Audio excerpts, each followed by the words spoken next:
Assalamualaikum warahmatullahi wabarakatuh. Uh, Good afternoon, class. Good evening, class. Today we are going to start our meeting, and this is our second meeting after the introduction last week. And now we are moving to the second meeting, and today's agenda is we are discussing Abrams theory.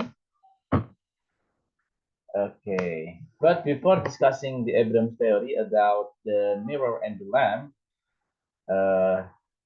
yang merupakan teori dasar dalam menganalisis karya sastra, yaitu yang terdiri dari objektif, kemudian ekspresif, mimetik, kemudian apa itu namanya, ekspresif ya, dan juga pragmatic approach. Kita akan membahas dulu sebetulnya criticism itu apa sih? What is actually literary criticism? Simply, literary criticism is the study, discussion, evaluation, and interpretation of literature. Literary criticism is the evaluation of literary works. This includes the classification by genre, analysis of structure, and judgment of value. Jadi intinya yang disebut sebagai kritik sastra itu adalah menginterpretasi, gitu ya, memberikan makna secara komprehensif terhadap karya sastra. It doesn't mean to criticize as in complain or disapprove. Ini tidak sama atau tidak sama dengan artinya mengkritik, criticize di sini ya. Itu berbeda. Jadi melainkan karya kritik sastra atau literary criticism is the method used to interpret any given work of literature. Simply to interpret, to give interpretation. Secara sederhana bisa kita artikan bahwa yang disebut sebagai kritik sastra itu adalah metode interpretasi. Nah, karena kritik sastra itu metode interpretasi, maka dari sudut pandang mana kita akan menginterpretasi karya sastra tersebut? Mau dari theoretical framework yang mana? Maka dari itu dalam mata kuliah ini kita akan membahas beberapa teori, gitu ya. Nah, itu tadi teori yang akan kita bahas pada kesempatan pertemuan yang kedua ini adalah teori yang diusung oleh Abrams yang ada 4 itu, tapi kita akan menganalisis ataupun membahas 2 dulu ya. Oke, tuh. Nah, lalu tujuan dari literary criticism itu sendiri apa? Yang pertama, to help us solve a problem in reading, to help us choose the better of two conflicting readings, and to enable us to form judgments about literature. Okay. Kemudian,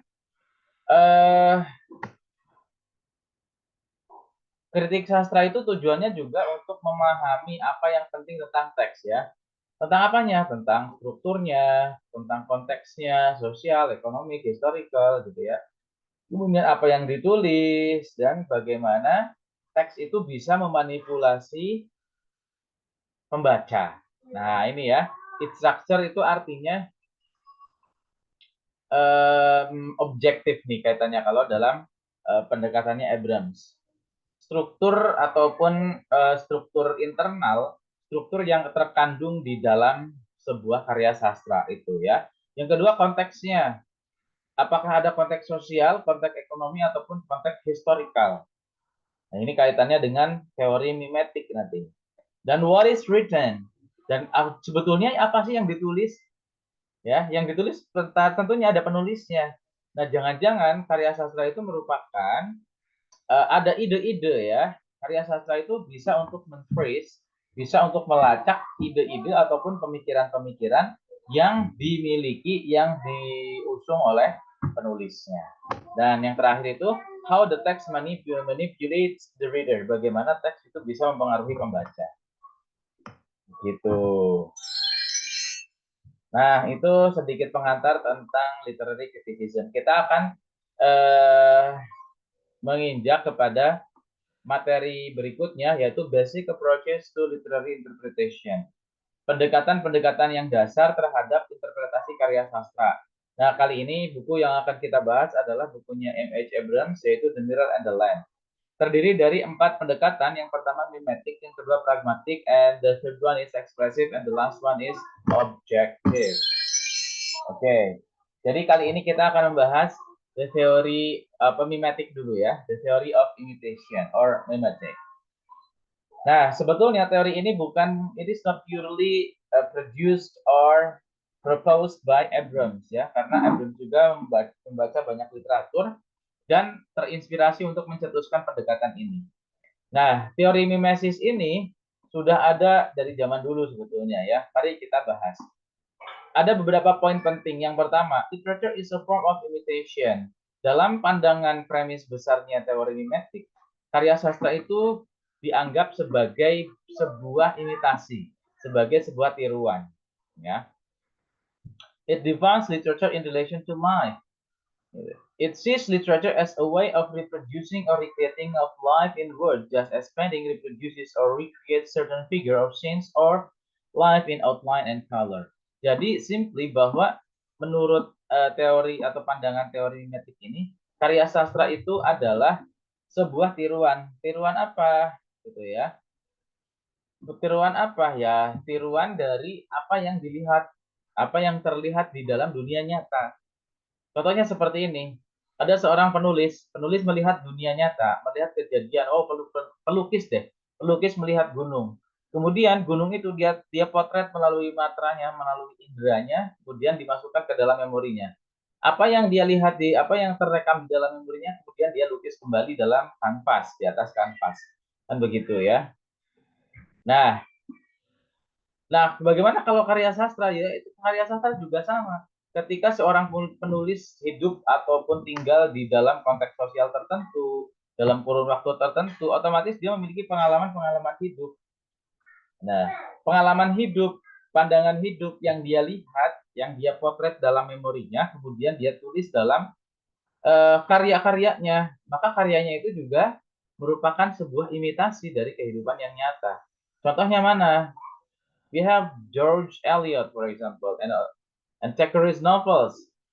It imitates middle class life in 19th century England. Karya-karyanya George Eliot ataupun novel-novelnya Thackeray ya, itu juga bisa disebut sebagai mengimitasi atau mencontoh kehidupannya kaum kelas menengah di Inggris pada abad ke-19, 1800-an.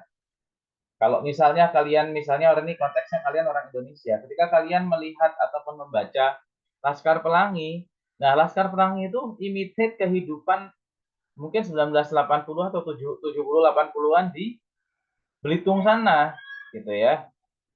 Bagaimana kehidupan kaum kelas bawah, kaum yang tidak terpelajar, kaum miskin, kaum buruh dalam dunia pendidikan, bagaimana mereka struggle. Oke, nah seperti yang saya katakan tadi bahwa ini bukan purely miliknya Abrams, bahwa ini berawal dari perkataannya Plato. Literature and paint is removed twice from reality. Bahwa karya sastra dan juga lukisan ataupun gambar itu dipindahkan ataupun dipindah 2 kali dari realitas. Reality is an ideal form, essence, or the absolute, the one behind the man-made light, whose shadow only are visible to a man in its cave. Anything in this world, and particularly anything man-made, even a chair or bed, seems to be only a copy of at one remove from the real. Nah, jadi itu tadi.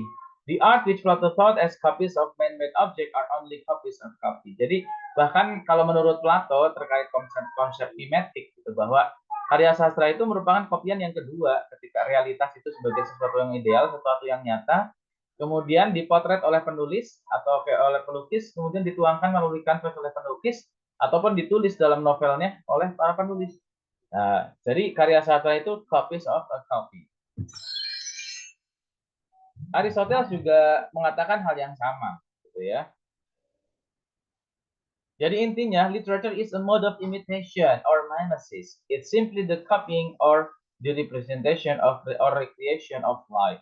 Jadi karya sastra merupakan representasi ataupun cerminan dari kehidupan. Itu kurang lebih. Oke. Sebelum ke teori yang pertama. Apakah ada pertanyaan, teman-teman? Oke, saya rasa cukup jelas ya untuk teori yang pertama, yaitu teori mimetik. Nah, terus aplikasinya kalau kita mau menganalisis karya sastra seperti apa? Nah, kalau kita bagaimana cara menganalisisnya? Jadi, kalau kita menganalisis karya sastra dengan pendekatan ini, artinya kita akan mencoba menghubungkan karya sastra ini merupakan representasi dari kehidupan yang bagian mana, representasi dari budaya yang mana, representasi dari norma-norma ataupun peristiwa-peristiwa sejarah yang mana, begitu. Contohnya kalau teman-teman akan menganalisis sebuah film, let's say filmnya adalah film Marvel nih, The Guardian of the Galaxy.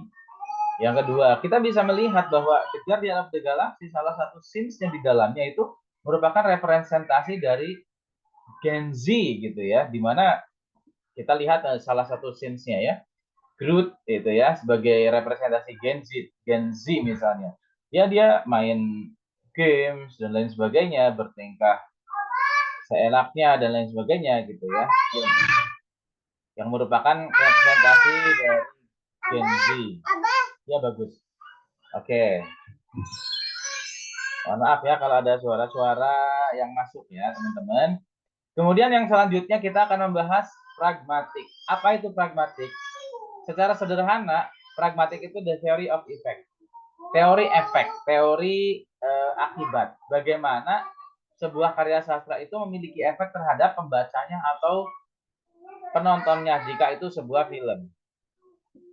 Literature and public view or its effect readers on spectators. Gitu ya. Psychological experience of audience. Bagaimana pengalaman pembaca, pengalaman audiens ataupun pemirsa terhadap sebuah karya. Nah, jadi kalau kalian menganalisis menggunakan pendekatan pragmatik, maka kalian akan menganalisis, akan mengungkap bagaimana respon dari pembaca. Bagaimana pembaca merespon sebuah karya sastra, let's say novel. Gitu. Ini implikasinya adalah kalau kalian melakukan penelitian menggunakan pendekatan ini, kalian memerlukan responden berupa pembaca ataupun penonton. Yang kedua, kalian memerlukan instrumen penelitian berupa daftar pertanyaan wawancara kalau kalian mau wawancara ataupun kuesioner gitu. Oke. Nah, contohnya misalnya kalian akan menganalisis bagaimana pengaruh sebuah novel ya, let's say yang gampang saja lah, yang relate dengan teman-teman, misalnya konteksnya novel Indonesia ataupun film Indonesia Laskar Pelangi deh misalnya. Kalian akan menganalisis bagaimana respon pembaca terhadap Laskar Pelangi. Apakah pembaca itu terinspirasi? Apakah memberikan efek semangat? Ataukah biasa-biasa saja? Nah, itu yang akan digali. Tentunya kalian harus menentukan berapa jumlah respondennya dan lain sebagainya. Oke. Itu untuk the theory of effect or pragmatic. Gitu. Oke. Nah, saya rasa untuk pengantar teorinya Abrams, baik itu teori pragmatik ataupun tadi yang pertama teori mimetik, saya cukupkan sampai di sini dulu. Nah, mudah-mudahan teman-teman bisa memahaminya ya. Silahkan, mungkin kalau sekarang belum ada pertanyaannya bisa kalian tanyakan di web kuliah ya, seperti web kuliah nanti mungkin kalian sekarang belum mencerna, tapi ini akan saya upload juga rekaman perkuliahan kita pada malam hari ini di web kuliah. Oke, jangan lupa setelah memahaminya di minggu ini, kalian harus memilih salah satu teori ini ya, baik pragmatik ataupun mimetik untuk menganalisis karya sastra. Boleh karya sastranya itu boleh short stories ataupun cerpen ya, atau novel. Silakan, sampai jumpa di pertemuan yang akan datang. Assalamualaikum warahmatullahi wabarakatuh.